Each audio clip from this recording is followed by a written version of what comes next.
In today's video, we're going to answer the age-old question, what is analog warmth? I'm sure you guys have heard it a million times. This product gives analog warmth and depth and makes the music sound fuller and thicker and blah, blah, blah. I myself am guilty of using the word countless times. But what really is analog warmth? What are we talking about here?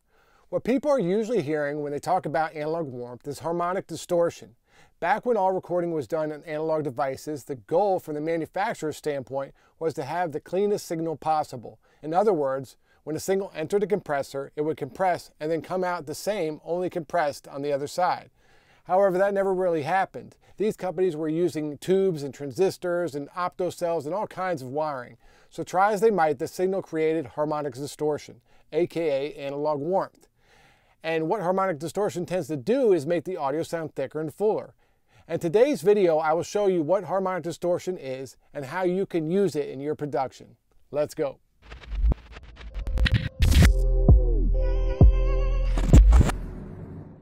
All right, guys, so first things first, let's talk about what a harmonic is and you know, how we can use it in the production before we go over some examples. So we're going to use this test tone here, and all it is just a frequency at 110 hertz. Let you guys hear it. I'm not going to play it the whole time. But so it's 110 hertz, and then we can see on this analyzer that it actually is exactly 110 hertz, right? Or roughly, this thing is kind of, there we go, 110. So that is our fundamental frequency, right? Now, harmonics are whole number multiples of the fundamental, okay? Just a little bit of math here. So let's say that we have our 110 hertz fundamental. The second harmonic, or otherwise known as the even harmonic, is going to be 220. And then the third harmonic, which is an odd harmonic, will be 330. Fourth harmonic, 440, is even, and so on and so forth. Now, why do we care about even and odd harmonics? Well, they kind of produce different sounds, and that's how we can exploit them when using, using harmonics in production. So, for instance, like, tubes tend to sound a bit warmer, and they will have a little more emphasis of even harmonics, which do sound warmer usually, as opposed to like transistors, which is more kind of like odd harmonics, and odd harmonics tend to sound a little more edgier and maybe a little more exciting. So you can use these in different ways when you're looking for a certain sound while mixing or producing or doing whatever. So let's check this out and just kind of look at it in theory, right? So let's pull up Saturn II, which is a great plugin for creating all kinds of harmonics and harmonic distortion. And we got the warm tube setting. So you see you got the 110. Now when I turn this on, you notice it produces, here comes the harmonics, right? So you have your fundamental, which is 110. And then the first one, which is the biggest one, is 220, okay? And that's the even harmonic. And then it goes down the list, as it goes. And that's always going to happen. The harmonics kind of fade out as they go. They get weaker and weaker from the fundamental frequency.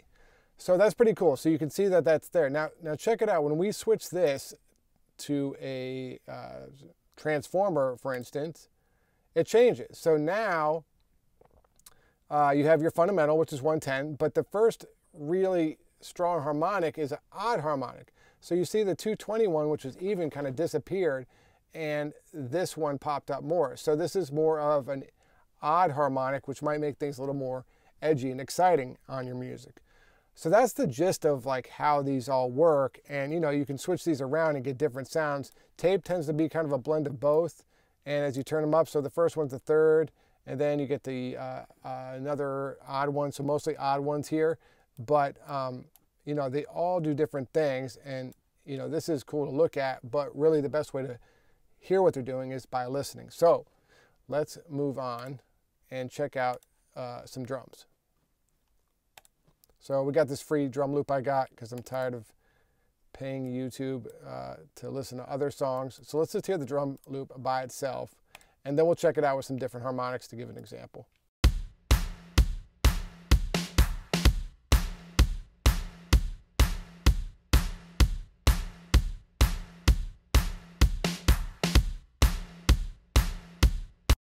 All right, cool. So now let's check it out with the warm tube setting, and we'll turn this down and let's kind of bring it up so we can hear it as it comes.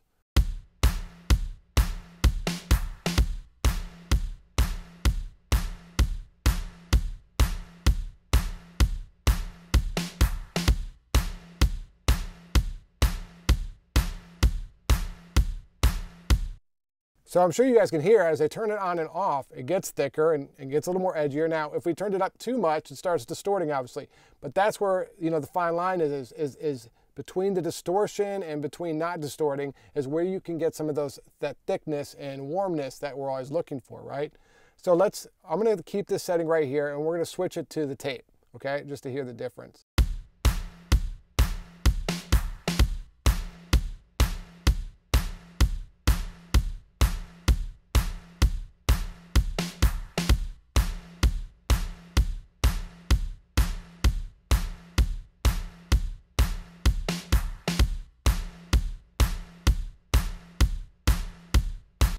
So it's a slight difference, but you do hear a difference. I think sometimes you can hear it even stronger on the Transformer.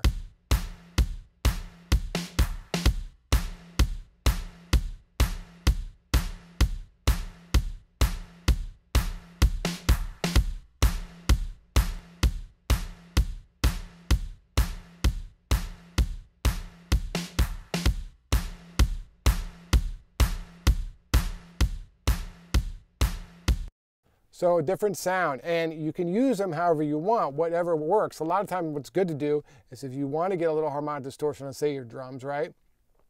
We'll put it on and just start blending it in with the music to see how it's sounding with everything in there. So let's put this back here, and let's just check it out now on a vocal and see what that can do for us.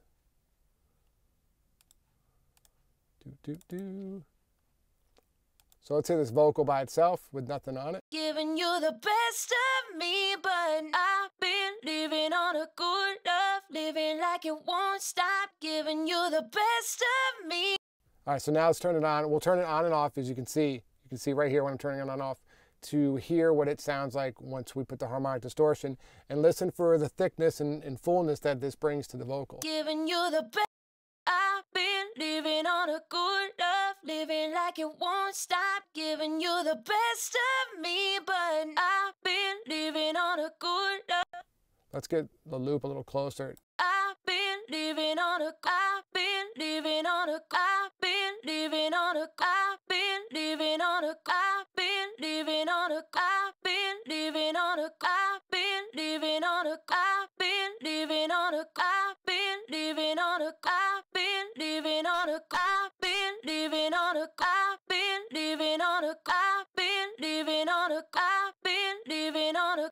So you hear when we switched to the tape, it got a little edgier, and that was the difference between, you know, more of a even harmonic of the tubes and a little more edgier with the tape. And like I said, you could use those for different sounds and different ideas and different ways to make this vocal more exciting. Like turning that on changes the energy of this vocal, and that's what's so powerful about harmonic distortion. Okay, last example before we get out of here.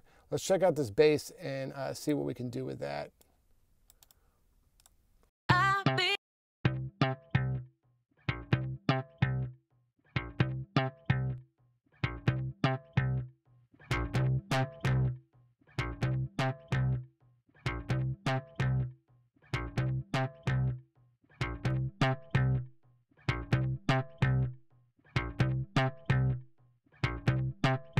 So this is a really good example. You hear like on the tube, it's a lot more like warm and like fat, you know what I mean? But when we go to the tape, I think it was the tape we were on, it got edgier and like a little more growly, right?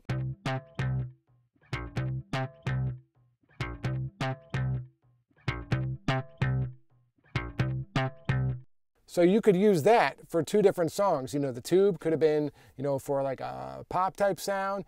The tape could be used for more of a rock type bass sound. So many different variations you can do by using harmonic distortion in your songs. So hopefully that was a good intro for you guys on how to use harmonic distortion, what it is, and what exactly is analog warmth that everyone's always kind of using. This is the catchphrase. And it's a good intro for you, and you can start applying it to some of your productions. Let me know what you guys use for harmonic distortion and what you guys think in the comments below. If you need your songs mixed and mastered, hit me up at mixandmastermysong.com. You can also find some courses and presets there too. Talk to you soon.